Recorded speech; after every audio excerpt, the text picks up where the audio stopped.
Welcome back from the break, Ram fans. My name is Madeline Davis. You may know me from Monday Night Sports last year, or maybe you just know me as that girl on the sidelines. Whatever it is, I am back on CTV Sports as one of your Tuesday night feature reporters. I will be on every other week to share with you a story that I think bears substance. Now, it's no secret that CSU has produced stellar female athletes, from the earlier mentioned Becky Hammond to six-time Olympic gold medalist Amy Van Dyken. But what you may not know is that CSU has also produced some pretty awesome women broadcasters as well. A couple of weeks ago, I had the pleasure of traveling down to Coors Field to talk to Jenny Cavnar of AT&T Sportsnet about her CSU history and journey to the majors. Madeline Davis with CTV here at Coors Field for an exclusive interview with Jenny Cavnar from the Colorado Rockies. So Jenny, if some people don't know, you are also a fellow CSU Ram, just like me, and you were kind of a big inspiration as to why I chose CSU, because I also want to go into the sports broadcasting field, and like specifically baseball because it's my favorite sport. And you were kind of a big inspiration to me and why I chose it, but I want to know what attracted you to CSU. Yeah, well, thanks for having me, Madeline, and really cool to hear that. I mean, I think you go on about your day-to-day life and you just are doing it because you're passionate about something, right? And then all of a sudden when you realize you're inspiring people or their past or their choices and decisions, it's really cool to hear. For me, Colorado State was definitely in our blood. My dad played baseball there back when they had a Division I team, and you know, there was some influence in that regard, but honestly, I thought I was going to go out of state. Like, I grew up in Colorado. It's like, let's see the rest of the country, like what else is out there? And so most of the schools I applied to were all out of state, and I really wanted to play lacrosse, and I wasn't really getting a ton of offers, maybe some Division III looks here and there, but all of a sudden one day I realized that Colorado State is offering me everything that I would want to do.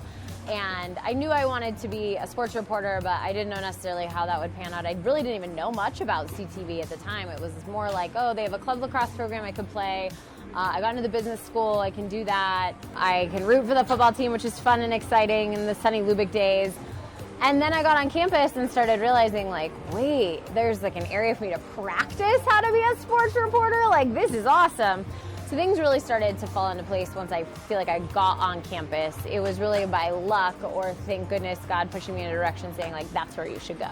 Yeah, so I mean, you mentioned CTV and how you were a part of that. What was your role? Yeah, so funny story. My good friend Dave Althouse, who is a really big deal in Denver, sports director with one of the local stations, he actually kind of was like, you know, the guy at CTV at the time. And I remember stopping him in the lunchroom freshman year and was like, hey, I know you work at CTV, like, I want to too. And I just remember the look on his face, like, okay, cool, well, show up. You know, and I'm glad I showed up, and he kind of just showed me the ropes. I did a little bit of everything, but the things I remember most was we had Ladies Night, which was the Thursday night show, and there were two women that were anchoring, and then one that was doing entertainment, and then I did the sports. And so that was a lot of fun. And then I got to host Sports Fest with my good friend Chris Dittmer my senior year. Which was great. I mean, the experience of, you know, getting to host the main sports show and getting to travel with CSU football and really just be the inside person for all the sports teams was great. So when people think of you, they think of you as kind of, you know, you're this big person, you have this big job, you're very successful, but, you know, you were a college student once, you had to find a first job, and then you had to work your way up. Just talk a little bit about your path to where you are now. Yeah, it's so funny looking back. Like, I think anyone who's willing to take a path has a passion to do what they want to do. That's what drives you, right? That's your currency. I think especially in what we do in sports media, there's not a lot of high-paying jobs out of the gate, right?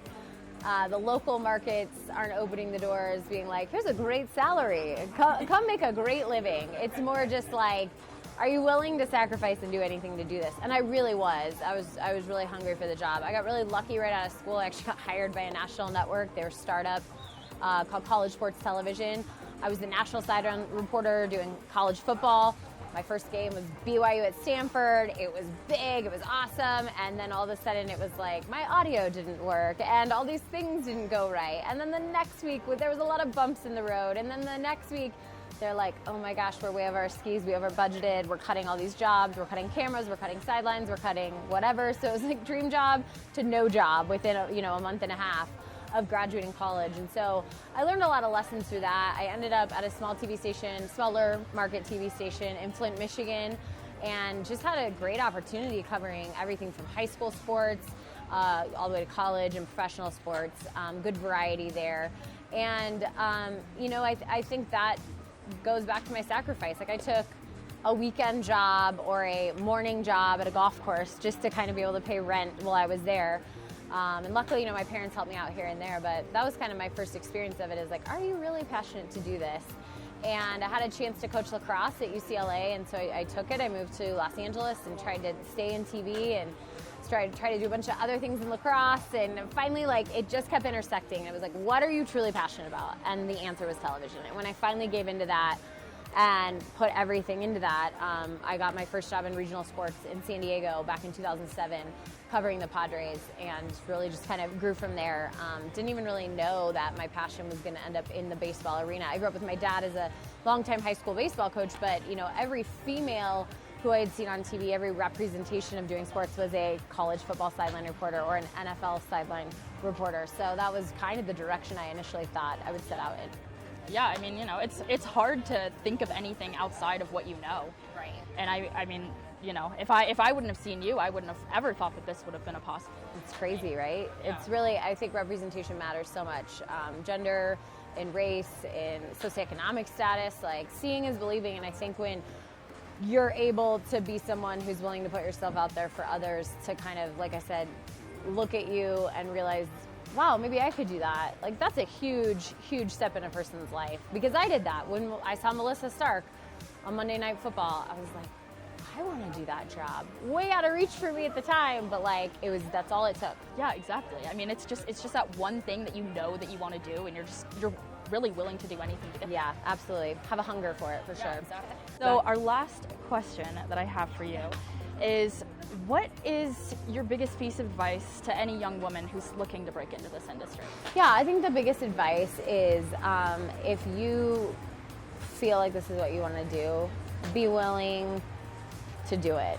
A lot of people aren't willing to move for a job or move multiple times for a job. A lot of people aren't willing to work crazy hours and work nights and weekends. That's when sports happen. They're entertainment-based, jobs. So you have to really be willing to put yourself out there for all of those things. And then be willing to do the work. I think nowadays there's so many social media stars, and you think that life is so easily handed to you because you have a phone and an account. That's not always the case. I think sometimes you really have to work and have to be driven to get that job. And that takes a lot of connections along the way, So I think that's the ARM advice for me is network, make those connections, and be genuine in who you are in this business, because a lot of times it comes full circle. I work with people now on the production side that I met when I was in college at CSU, and the fact that we had conversations then, gave me a big edge when I came here, because people remembered who I was and, that I was, hopefully nice, and that's, be true to yourself. And that's the final thing is there's only one you. So the personality you bring to the table, it's cool to watch other people. It's cool to aspire to be other people, but what do you bring that's uniquely you? Discussing with Cavnar both about her CSU Ram experience and her ongoing one as a woman in this industry was one of the coolest things that I have ever done. And this was only a small snippet of the talk we had. So if you are interested in watching the full interview, you will be able to find it on our YouTube channel immediately following tonight's show. But don't go quite yet, Ram fans. When we return, we will be bringing back Out of Pocket to CTV Sports with some new heated takes. You won't want to miss it.